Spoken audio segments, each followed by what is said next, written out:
Buenos días, me presento. Mi nombre es Stefano Visintin, soy profesor de la Universidad Camilo José Cela, soy economista, gran experto y amante del mundo de los datos, del análisis de los datos, y esta mañana os daré un breve seminario, un breve webinar sobre este argumento. De hecho, un webinar que se intitula, o he intitulado Datos, cómo están cambiando tu mundo y quizás no lo sepa. Es un seminario dirigido principalmente a alumnos de bachillerato y, bueno, en general a quien está interesado en conocer un poco más su mundo, a ver desde una perspectiva un poco distinta lo que le está ocurriendo, especialmente con referencia, obviamente, como dice el título del mismo seminario, al mundo de los datos. Os decía, esta charla está pensada es un webinar pensado como una introducción al mundo de los datos. Aunque en realidad no es que os introduzca a algo nuevo. Yo lo que he pensado hacer hoy es más una sesión de concienciación. Es decir, haceros simplemente dar cuenta, ver que ya vivimos en un mundo que está muy influenciado, que está, no diría dominado, pero donde los temas de los datos y de la información y cómo se aprovecha de la misma es al orden del día, que está parte de nuestra vida diaria. Y entonces, ¿de qué quiero hablaros en concreto? Pues en primer lugar, quiero haceros aterrizar en este mundo. Con algún ejemplo veremos cómo efectivamente el tema de los datos, el tema de la información, el tema de una palabra muy importante que repetiremos muchas veces, Big Data, está en nuestras vidas. De ahí hablaremos, iremos más y le haremos un poco más fino y hablaremos de efectivamente qué es el Big Data y, eh, y cuál es sobre todo el valor que este Big Data tiene en nuestra vida y hablaremos de una cosa muy, muy importante.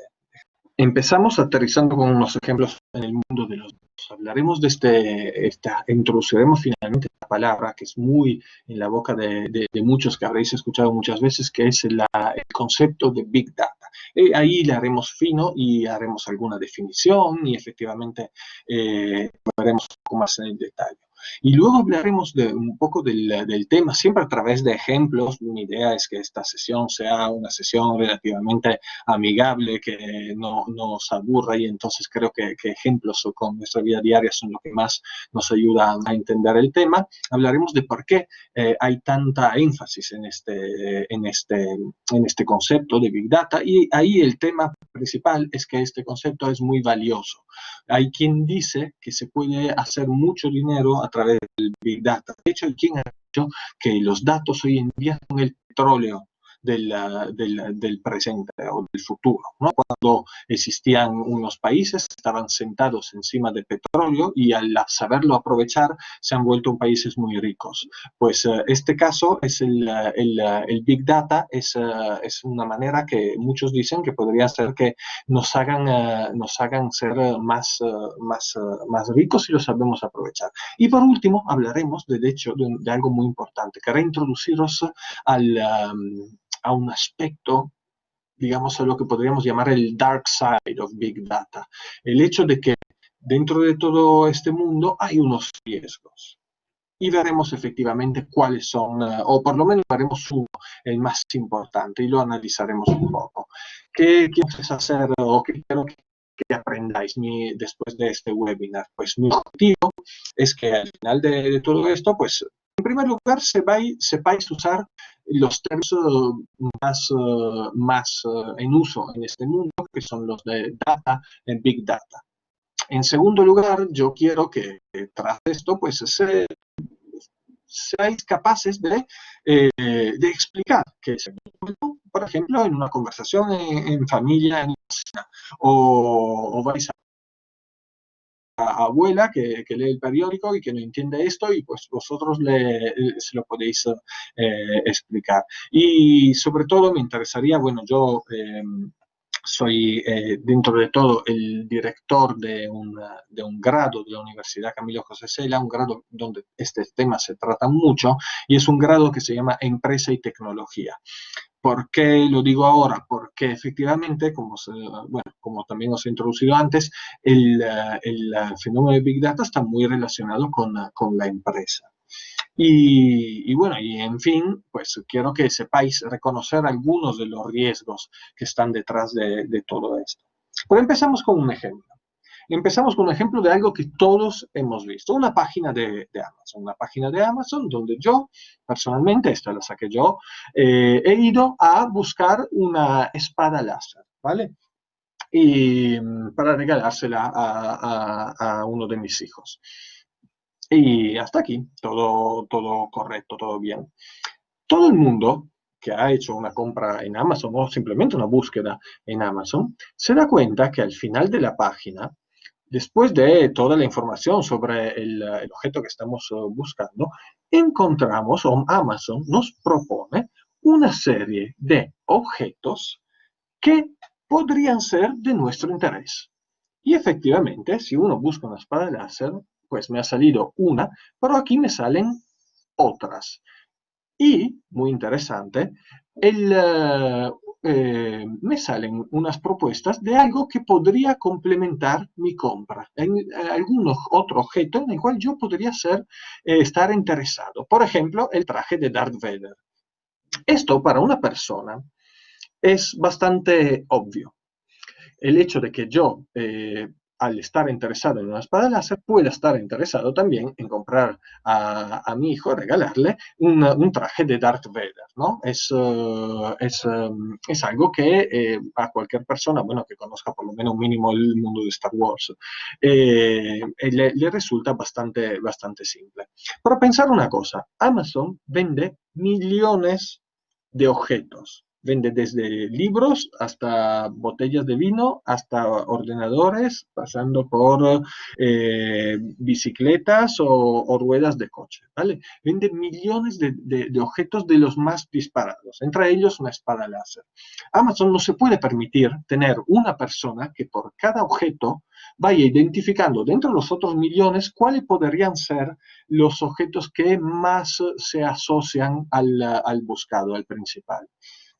Y entonces, ¿qué hace Amazon? Y esto os estoy revelando uno de los, entre comillas, trucos que han hecho esta empresa, una de las mayores empresas del mundo. Amazon, al ser un vendedor online, va registrando información de todos los usuarios de su página. Sabe, en mi caso, quién soy, porque además tengo una cuenta con ellos, sabe qué busco, sabe qué he comprado, sabe qué otras cosas he visitado. ¿Y cómo lo sabe de mí, Stefano? Pues lo sabe de otros millones o varios millones de usuarios. Y entonces tiene una cantidad muy grande de información donde ve, por ejemplo, qué cosas he visitado yo. Y puede ver qué cosas han visitado, qué objetos han ido a visitar, qué páginas han ido a visitar, todos los que han buscado esta espada láser. Y así, por ejemplo, analiza toda esta información y decide promover o proponer a los que están viendo la espada láser una serie de objetos en base al análisis de toda esta información. Os cuento otra cosa. Amazon declara que vende por lo menos un 30%, 30-35% de todo lo que vende viene de aquí abajo, viene de las sugerencias que hace a los usuarios. Es decir, un tercio de su negocio viene de estas sugerencias. Un tercio del negocio de Amazon, que es enorme en este momento en el mundo, viene de haber hecho esto: coleccionar información de los usuarios, analizado y utilizado esta información proponiendo estas sugerencias.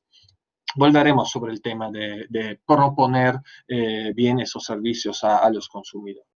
Otro ejemplo que a lo mejor conocéis, bueno, si habéis ido en coche, si vais en coche o si vais en coche con vuestros padres, a lo mejor algunos estáis usando un sistema de GPS, algunos estáis usando este sistema de GPS que es bastante popular. Yo personalmente hago mucho uso del mismo cuando voy en coche.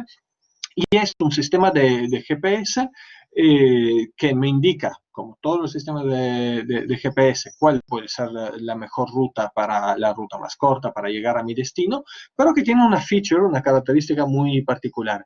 Esta aplicación, que se llama Waze, tiene en consideración el tráfico. Es decir, me sugiere la mejor ruta teniendo en consideración, por ejemplo, que hay una calle atascada y entonces me hace dar una vuelta por calles que no están atascadas, así que yo pueda llegar antes a mi destino. ¿Cómo hace todo esto? ¿Cómo sabe Waze que aquella calle está atascada? Pues otra vez el proceso es parecido. Por un lado, colecciona información. Waze, os digo, si no lo sabéis, es una empresa que pertenece a Google. Google es la empresa que tiene que es dueña o bueno, que es el desarrollador del software que se usa en Android, que se usan en el 80% de los móviles y que a través del software de Android puedes saber exactamente cuánta gente está transitando en una calle porque sabe cuántos móviles se están moviendo a través de aquella calle y sabe si se están moviendo rápidos o lentamente. Y así puede coleccionar información sobre todas las calles de todas las ciudades donde hay suficientes números de móviles, de personas y por indi sus móviles moviéndose, y puede saber dónde hay más aglomeración de tráfico y por eso puede calcular estas rutas. Otra vez, este no es un bien, es un servicio donde una empresa está coleccionando información, la elabora y nos proporciona a nosotros un producto, como os decía, un servicio que nos puede venir bien. Waze es una empresa que se fundó hace 10 años, no más. Un tercer ejemplo, estas son pantallazos de mi Instagram, pantallazos no de la foto que he sacado yo, no soy yo, son pantallazos de publicidad que yo recibo. Y mirad una cosa, yo os he dicho, yo soy un economista, yo soy un amante de los datos y os digo un par de cosas más. Yo me muevo en motocicleta, me gustan mucho las motos y también a veces me muevo en bicicleta por la ciudad de Madrid. Mirad qué publicidades me llegan a mí en Instagram. Yo leo la prensa económica y me llega la publicidad del Economist. Yo soy interesado en Big Data y me llegan la publicidad de un máster en Big Data y Cloud Analytics. Me llegan temas relacionados a las motocicletas para comprar gafas, cascos, me llegan una publicidad de un candado. Todo esto es una publicidad muy cercana a mí. Todas las cosas que aparecen aquí en esta pantalla podría ser yo un comprador.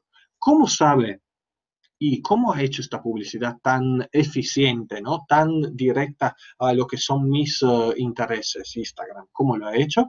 Pues otra vez con el mismo procedimiento. Es decir, hay una empresa que se llama Instagram. Si no lo sabéis, Instagram pertenece a un grupo más grande que es Facebook, que es el dueño de las redes sociales de Facebook, de Instagram y de WhatsApp, y que puede conocer muchas cosas sobre mi comportamiento, por cómo me he movido en Facebook, por los likes que he dado, en Instagram, por los comentarios que he puesto, y posiblemente, eso no nos lo cuentan, puede estar leyendo mis mensajes o saber si estoy metido en un grupo por ejemplo, de amantes de las bicicletas de Madrid o de amantes de las motocicletas o de economistas. Entonces, saben todas estas cosas, la saben de millones de usuarios, la almacenan, la elaboran y otra vez la usan para mandarme la publicidad que probablemente más me puede interesar a mí. Y esto lo llevan haciendo desde 2013. Aquí os acabo de hacer 3 ejemplos de, de, de, de, una- de aspectos que tocan nuestra vida diaria y que tienen una cosa en común. Todas las 3 veces había el mismo procedimiento. Está una empresa que recoge mucha información, la elabora y de esta elaboración saca algo para los usuarios, que puede ser unas sugerencias de productos, que puede ser una mejor ruta para llegar al trabajo, a ver unos amigos, o que puede ser una publicidad muy interesante para el usuario. Todas las veces hay este mismo procedimiento. Y todo esto pertenece al mundo que nosotros, o bueno, que se suele llamar como, bueno, al fenómeno que se suele llamar Big Data. Vamos a ver un poco más en detalle qué es este Big Data. Seguramente lo habréis escuchado. Por lo menos habéis hablado de él, bueno, habréis escuchado hablar de él en alguna ocasión, que sean los diarios o que sean incluso en clase o entre los amigos. Pues, ¿qué es el Big Data? Pues esa es una gran pregunta. Estos ejemplos os dan una idea, ¿no? Este tema de información, elaborarla, productos, pues, pero podemos definir podemos definir el Big Data. Pues yo he ido a buscar definición de Big Data para ponerla aquí grande en la pantalla y que todos la podáis leer. Pues, ¿sabéis una cosa? Pues me he dado cuenta que no hay una sola definición de Big Data. Aquí os pongo un artículo que es de Forbes, bueno, de un periódico económico online, que en 2014 daba 12 definiciones distintas del fenómeno de Big Data.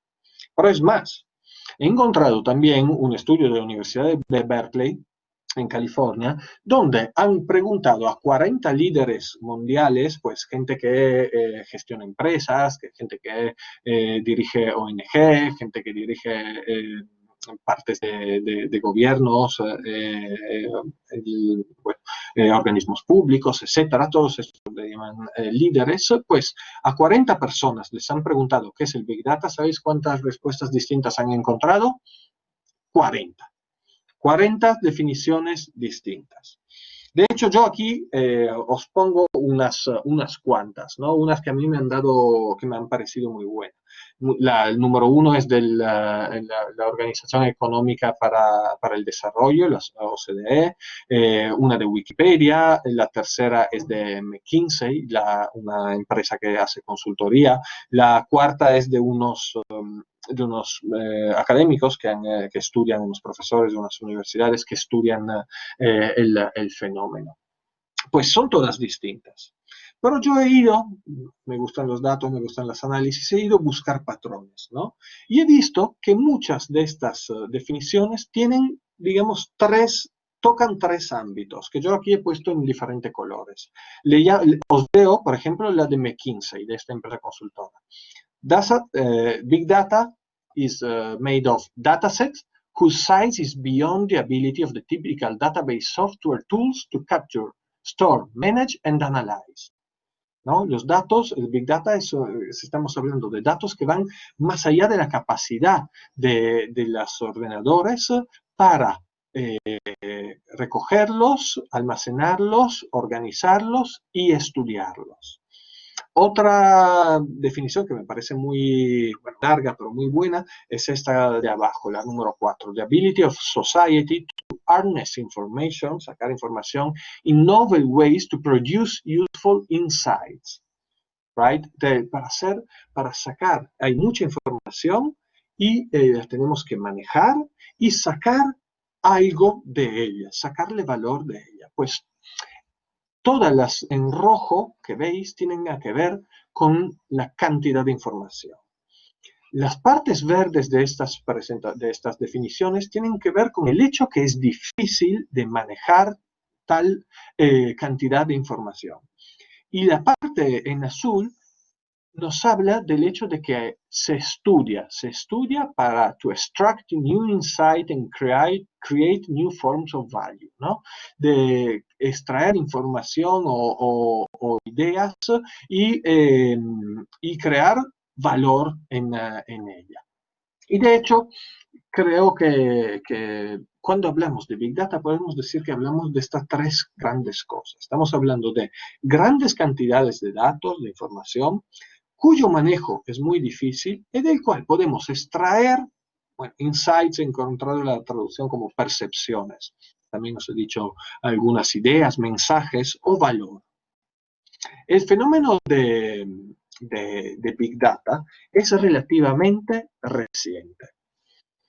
Yo cuando quiero saber algo y efectivamente a cuánto le interesa a la gente esto, un concepto, que puede ser Big Data, pero puede ser también el interés que hay en la gente en un equipo de fútbol, por ejemplo, lo que hago es que voy a una página de Google que se llama Google Trends.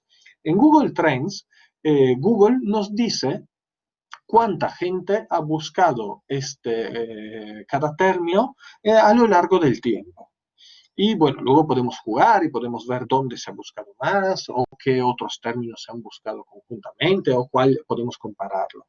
Es muy interesante. Yo os recomiendo que si tenéis interés en algo y queréis saber, oye, la gente cómo ve esto, es muy popular, poco popular, o es más popular este equipo o el otro, pues podéis ir a Google Trends y jugar un poco con él. Yo he buscado el término Big Data. Y una cosa interesante que he visto es que el término Big Data, mirar en esta gráfica, me representa el interés, cuántas veces se ha buscado a lo largo del tiempo.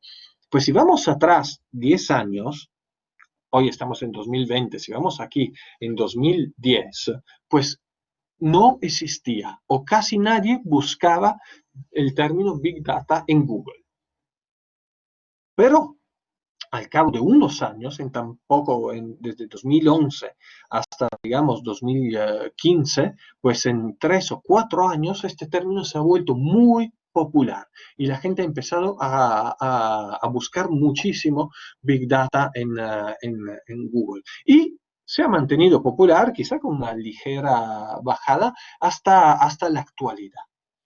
Pero ¿por qué entonces es popular, se ha hecho popular el término Big Data ahora, ¿no? Recientemente, que ha hecho que llegáramos desde la nada hasta tener tanto interés y sobre todo, bueno, y también un interés que se ha alargado en el tiempo, que se mantiene muy, muy popular en el tiempo. Porque en realidad, si uno lo piensa, la idea de tener información, elaborarla y sacar algún valor de ella, pues existe desde muchísimo tiempo.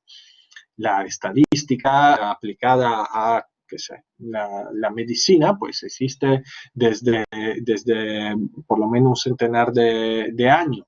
En el mundo de la empresa, pues había ya quien utilizaba información para mejorar sus negocios, hay ejemplos ya de 1600, 1700. Entonces, ¿por qué ahora tanto interés en el Big Data? Yo, reflexionando sobre el tema, he encontrado que en los últimos 10 años han ocurrido tres grandes cosas que nos han llevado, tres grandes factores, podríamos decir, que están detrás del fenómeno de Big Data. El primero es sin duda el hecho de la gran cantidad de datos. ¿Qué quiero decir por gran cantidad de datos? Pues mirar cosas, para que entendamos. Mirar, ¿sabéis cuánto ocupan en términos de datos varias objetos o items, cosas que nosotros tengamos cerca? Pues un libro ocupa muy pocos datos. Pues Un aparato como el Kindle, pues que es un pequeño ordenador con bastante poca memoria, pues puede contener millares de ellos.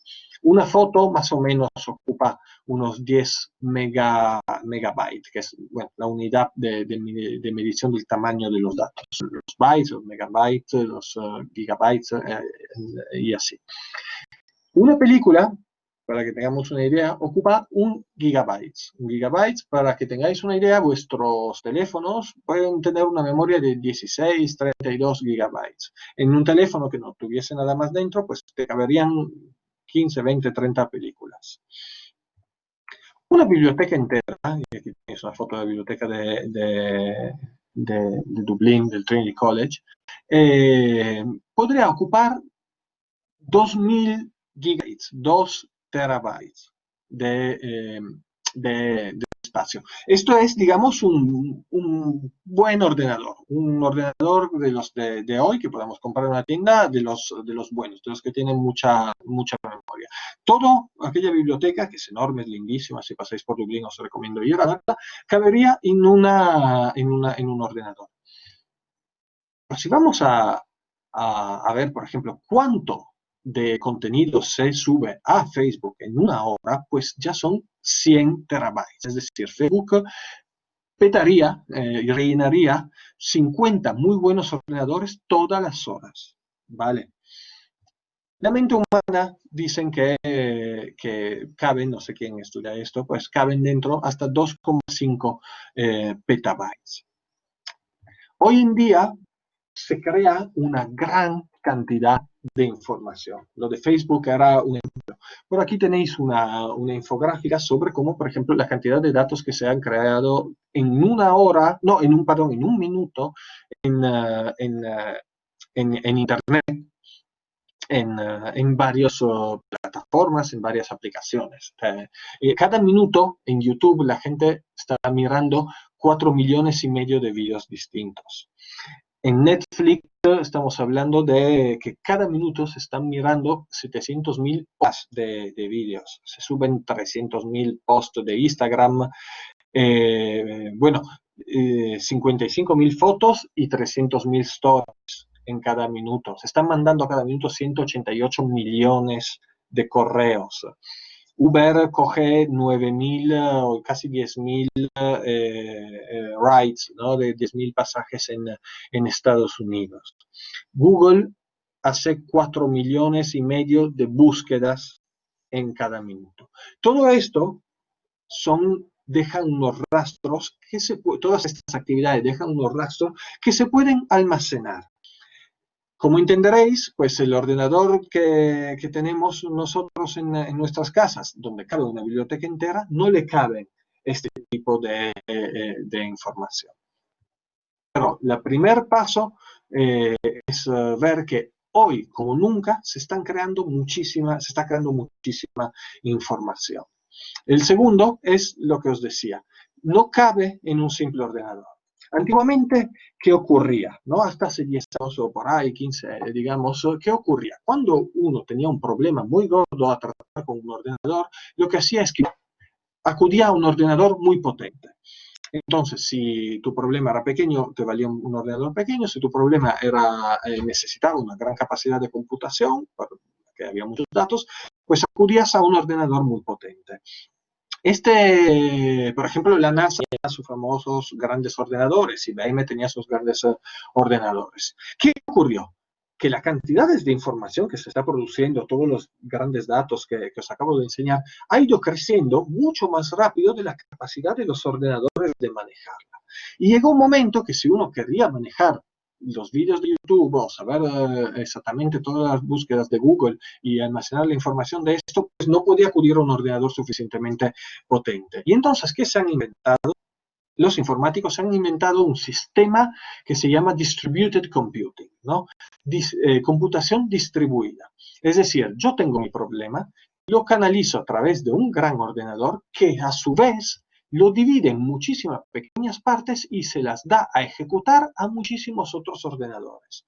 De esta manera, mi capacidad de computación ya no es la de un mega ordenador, sino de la suma de muchísimos ordenadores que a la vez están trabajando sobre el problema que yo les he dado a resolver.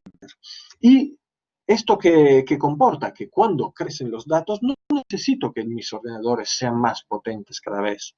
Puedo mejorarlos, sí, pero lo más fácil para mí es añadir más y más ordenadores a este equipo de ordenadores que trabaja por mí. Esto es un tema un poco técnico, pero está a la base del Big Data. Si hoy ya podemos elaborar tanta información es porque alguien se ha inventado este sistema. Y hemos abandonado la carrera de hacer solo ordenadores potentes, que también, pero podemos trabajar a la vez con muchos ordenadores. Y esto viene mano de la mano con el hecho de que ya para trabajar sobre grandes cantidades de datos o para tareas muy gordas, no lo vamos haciendo o lo vamos haciendo cada vez menos en nuestras máquinas, en nuestros ordenadores, donde me estáis viendo ahora, sino que aprovechamos de la posibilidad de conectarnos con estos ordenadores que están haciendo computación distribuida y que no están físicamente cerca, sino decimos que están en la nube. Seguramente habéis escuchado hablar de la nube, donde almacenamos parte de nuestra información, donde parte de nuestros trabajos, si queremos, lo podemos realizar. Técnicamente, obviamente, los ordenadores no están en el cielo, en las nubes, sino las nubes son, literalmente, son de unas grandes naves llenas de ordenadores que hacen computación distribuida y que normalmente se encuentran en lugares suelen poner en países del norte por un tema de que todos estos ordenadores que están juntos, seguramente habréis visto alguna foto, ¿no?, de estos pasillos llenos de lucecitas, pues calientan mucho y entonces se suelen, para no tener que gastar mucho en aire acondicionado, se suelen posicionar en países, por ejemplo, como Irlanda, Finlandia, Canadá, el norte de Norteamérica, etcétera. Pues estas dos grandes revoluciones en la computación distribuida y el hecho de que trasladamos nuestra computación desde nuestras máquinas que tenemos aquí a unos servidores lejanos, pues están a la base de la capacidad que tenemos de manejar nuestros datos. ¿Os acordáis las definiciones de Big Data? Mucha información, difícil de manejar. Hoy en día estamos creando mucha información y difícil de manejar. ¿Y cómo extraemos valor de ellas? Pues otra que ha ocurrido en los últimos años es que se ha creado una nueva disciplina. Se ha creado en los últimos años la que se llama Data Science, ¿no? La ciencia de datos en castellano.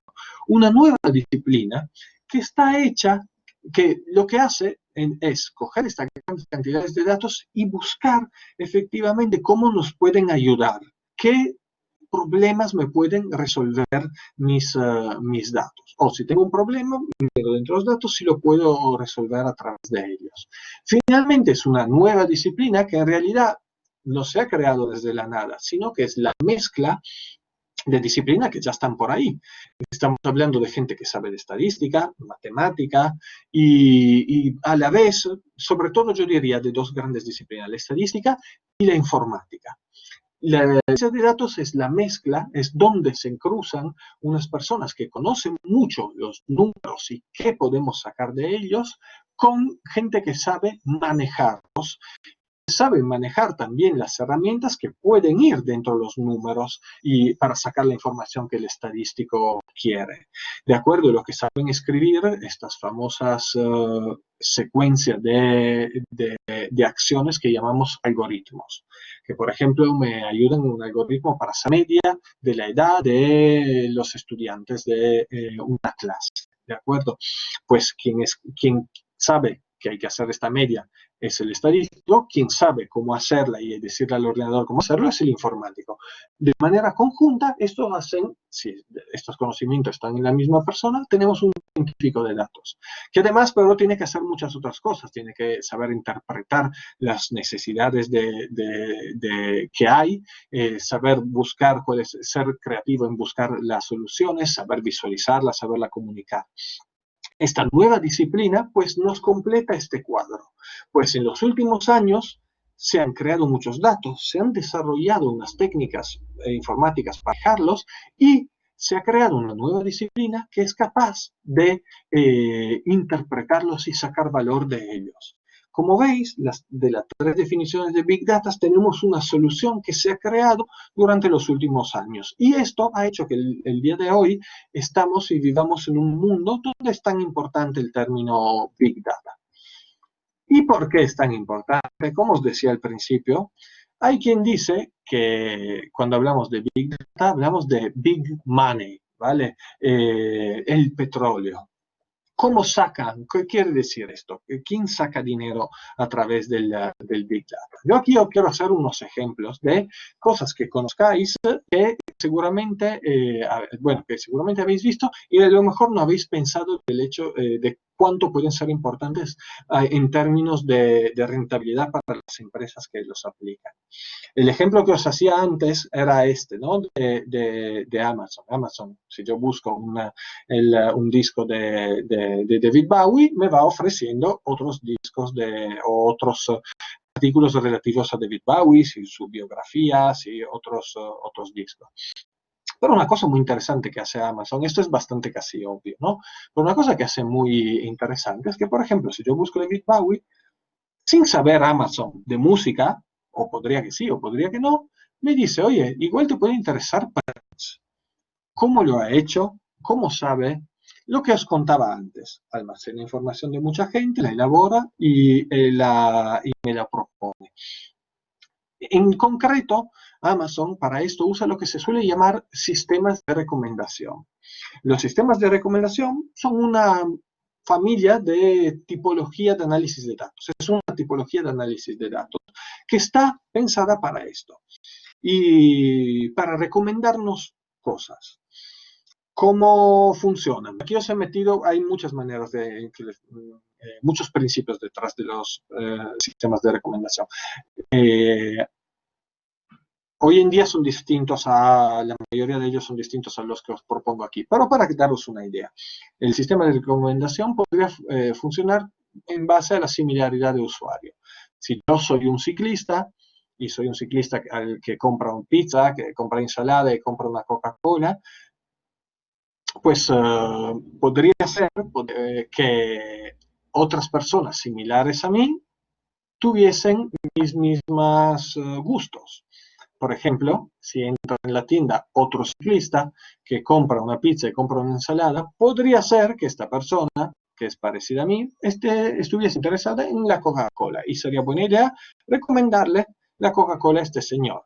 Él estaría más contento y la tienda vendería un objeto más. Pues esta es la base de los primeros, como os decía, sistemas de recomendación. Ahora están un poco distintos, pero la base es esta. Y esto es lo que convirtió a Amazon en los años 90. Esta es un pantallazo de lo que era la empresa Amazon, la página web de Amazon, una simple tienda de libros online. Es hoy en día, que es una de las empresas más importantes del mundo. Gran parte, como os decíamos, de su éxito nos viene de los sistemas de recomendación que ellos usan. Pero no es solo una cuestión de Amazon. Seguramente vosotros conocéis los de las plataformas de entretenimiento tipo Netflix, que te va haciendo varios tipos de recomendaciones de las cosas más nuevas o porque tienes algo parecido, porque estás interesado en una serie, entonces te propones otras, o porque has visto una serie, entonces te propone otra. Empresas de hoteles en el turismo, hay muchísimas que pues, si ves un hotel, pues te van sugiriendo muchos otros. Spotify, todas las semanas si usas Spotify, te propone un listado de canciones que tú no conoces y te podría ser interesante. Esto es una manera de aumentar el negocio de cada una de estas plataformas. Y como os decía, en el caso de Amazon, esto cuenta casi por un tercio o alrededor de un tercio de su volumen de ventas. Quizá el día de mañana llegaremos hasta los supermercados nos vayan sugiriendo ítems para comprar. Otra manera de hacer negocio es a través de los comparadores de precios, que seguramente también conoceréis. Por ejemplo, si queréis ver un restaurante o un hotel, pues vais a TripAdvisor y buscáis y te dan una serie de soluciones parecidas o que te podrían encajar, comparando, cogiendo mucha información de miles de páginas web y recogiéndola en tu pantalla. Lo mismo hacen temas de seguro Rastreator y es un servicio muy útil que ayuda a que los mercados funcionen de una manera más fluida. Booking hace lo mismo por hoteles, Rumbo hace lo mismo buscando entre las páginas web de las empresas de viaje, Google Shopping lo hace un poco de todo, Idealo es una alemana que compara, por ejemplo, vendedores sobre todo de electrodomésticos y cosas de electrónica, ¿no? Y entonces, además es muy útil porque, por ejemplo, te puede decir que la Switch podría costar unos 280 euros en esta tienda o 287 en esta tienda. Además, es muy interesante la página, a mí me gusta porque te da una gráfica de la evolución del tiempo del precio, ¿no? Y del menor precio. Y, por ejemplo, ves que en su salida la Switch costaba un poco más, luego se estabilizó el precio, luego resulta que en Navidad subió un poco, luego en enero hay una bajada. Es muy interesante también de ver. Y ellos, al final, lo que es su negocio es que van cogiendo toda esta información y cuando tú pinchas en una de estas tiendas, pues recibes una pequeña comisión. Y entonces, a través de muchísimas pequeñas comisiones por parte del vendedor en la página final, pues ellos llegan a hacer mucho negocio. Quizá pero la aplicación donde más se ha usado el Big Data es en términos de marketing. Os enseñaba antes estas fotos de Instagram, ¿no? Lo que se va cada vez más apuntando en términos de publicidad, de comunicación, de marketing, es lo que se llama one-to-one marketing. La empresa que directamente va a hablar con cada uno de los interesados de su producto. Y ayer yo estaba viendo ¿no? Y estaba viendo un programa y de repente sale una publicidad y una publicidad de tinte de pelo, ¿no? Yo no utilizo, se podrá creo incluso ver, no utilizo tinte de pelo. Esta empresa de tinte de pelos ha pagado mucho dinero para que se emitiera esta publicidad y que la vieran posiblemente algún millón de personas. Pero en muchos de estos millones de personas no están interesados en el producto, es dinero, digamos, tirado, ¿no? para la empresa. Para ellos, para mí, en mi caso, han tirado. Yo no voy a comprar tinte de pelo, entonces pagar que yo vea aquel anuncio, pues es dinero usado muy mal, porque nunca bueno, en el momento no estoy interesado en tintes de pelo. ¿No sería mejor que se lo enseñaran solo a las personas que están interesadas en comprar tinte de pelo? Sí. Esto es el one-to-one marketing. Esto es enseñarle a cada persona lo que efectivamente podría estar interesado. De manera que el usuario está más interesado en el anuncio, no se aburre, y el gasta mejor su dinero que tiene en comunicación y marketing. De hecho, dicen que desde el punto de vista de la empresa, casi el 60% de las aplicaciones de Big Data dentro de la empresa tienen que ver con el mundo del marketing. Y el one-to-one marketing se hace a través de un procedimiento que se llama Customer Profiling. Es decir, estoy yendo un poco técnico, pero la idea es simple. Es decir, si yo logro identificar unos grupos de usuarios y saber quién son, pues podré dirigirme a ellos con los mensajes que mejor, con más impacto podrían tener en ellos. Por ejemplo, tengo una serie de personas y puedo dividirlas en dos ejes, según su edad, los más jóvenes y los más senior, y según su renta, los que tienen menor renta, los que tienen mayor renta. Y luego puedo a lo mejor estudiarles y ver, oye, resulta que los jóvenes con poca renta son estudiantes y los que son un poco más mayores con mucha renta son ejecutivos, los que son aún más mayores con un poco de menor renta son jubilados. Y entonces, cuando luego viene un nuevo usuario, que yo no sé si es un estudiante, si es un ejecutivo, pero conozco, por ejemplo, su edad y su renta, pues puedo imaginar que este señor sea un estudiante. Entonces me dirijo a él y le mando la publicidad que es que va dirigida a los estudiantes, a los que pueden comprar un estudiante. ¿De acuerdo? Esta es la manera que se hace, con la cual se usan los datos que nosotros dejamos, por ejemplo, en Instagram y le decimos qué edad tengo y ellos pueden derivar de alguna forma a lo mejor mi renta y pueden saber qué tipo de persona soy y luego mandarme esta publicidad. Volveremos sobre el tema del customer profiling en un minuto. ¿Por qué? Porque empieza a ser un poco peligroso y esto ya es el último tema que voy a tratar. Esto empieza un poco a asustar, ¿no? Yo no le he dicho nada a Instagram o le he dicho muy poca cosa, a lo mejor solo le he dicho mi edad y he dado like a una serie de posts de, qué sé, de algún coche y él sabe más o menos entonces mi edad y quizá cuánto podría ganar o cuánto podría gastar. Y me puede clasificar en un grupo y sabe a lo mejor que yo soy, y es lo que hace, porque sabe que yo soy un señor probablemente llamamos la mediana edad, de 40 años, y que tiene una serie de intereses, ¿no? Y esto empieza un poco, por un lado es útil, por el otro uno empieza a preguntarse, ¿y dónde está mi pride?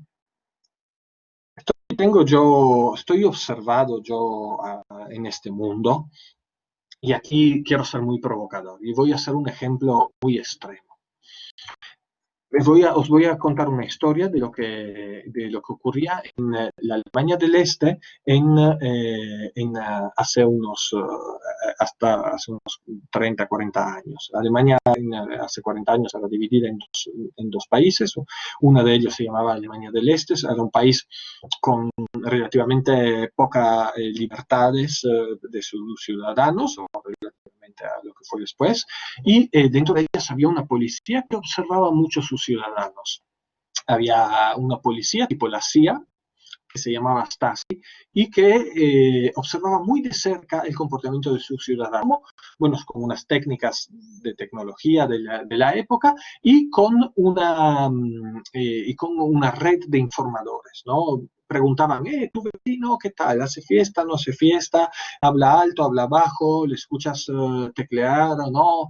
Y todo este tipo de cosas. Y recogía mucha información sobre los ciudadanos y les espiaban, les seguían y sabían dónde iba el cine, sabía con quién se movían, sus amigos, etc. ¿Por qué? Porque así podían identificar algunos ciudadanos que a lo mejor podían ser rebeldes, por ejemplo, con el régimen, ¿no? Más información sobre la población quiere decir más control de la población. Estos tiempos pasan.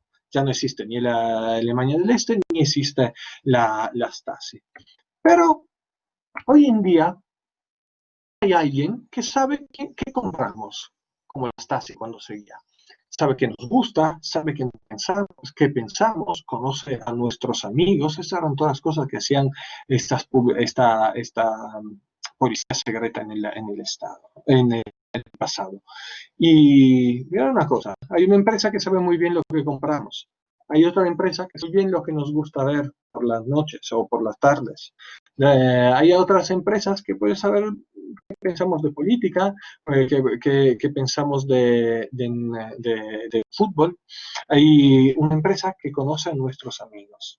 Hay dos empresas en este mundo que conocen muchísimo de nosotros, saben exactamente todo lo que hacemos online, todas las aplicaciones que usamos, cuánto las usamos, con qué intensidad, qué páginas visitamos, saben, como os contaba en el caso del Waze, dónde estamos en cada momento, porque saben la localización de nuestro teléfono. ¿Quién son esas dos empresas?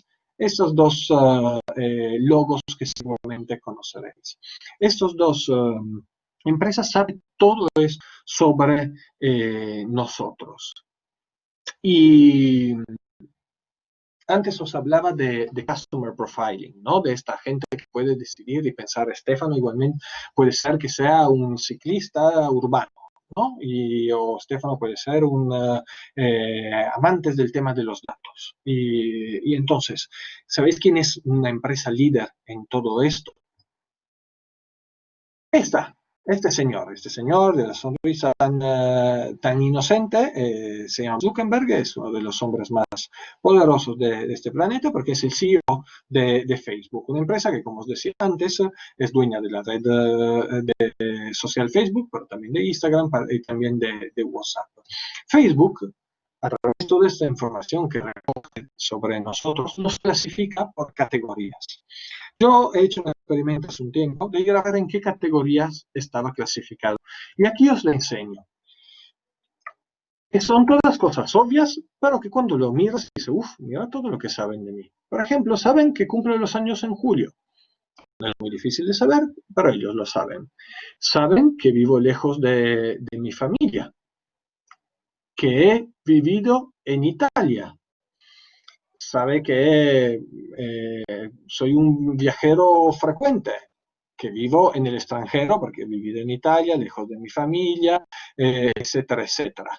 Podría ser una persona que cambia pronto el móvil. Igual tiene razón, pero algo que sepan todas esas cosas sobre nosotros, ¿no? Hay uno se para pensarlo, dice, madre mía, hay muchas empresas hoy en día, y especialmente os decía Google y Apple, que saben muchísimas cosas sobre mí. Y esto da un poco de miedo, ¿verdad? Pero ¿qué ocurre? La mayor parte de las personas, eh, si le preguntan qué tal valora su privacidad, pues lo que dice es, yo valoro muchísimo mi privacidad es muy importante, pero a la vez, cuando se trata de actuar, cuando se trata de coger una nueva aplicación y instalarla, pues le da aceptar, aceptar, aceptar, aceptar, ¿verdad? Lo hacemos todo. Hay una paradoja. Por un lado nos gusta nuestra privacidad y por el otro regalamos nuestra información, pues le permitimos a la aplicación tiempo de saber dónde estamos en cada momento. Le permitimos a Instagram de acceder a nuestro micrófono. ¿De acuerdo? Por un lado, nuestra privacidad, por el otro, regalamos nuestra información con mucha superficialidad. Esto es lo que llaman la paradoja de la privacidad. ¿Hay algo que podamos hacer para seguir defendiendo un poco nuestra privacidad? Hay cosas que podamos hacer. Y yo aquí os pongo, y ya es lo último que os cuento, tres posibles soluciones o defensas de nuestra privacidad. La primera tiene que ver con las leyes.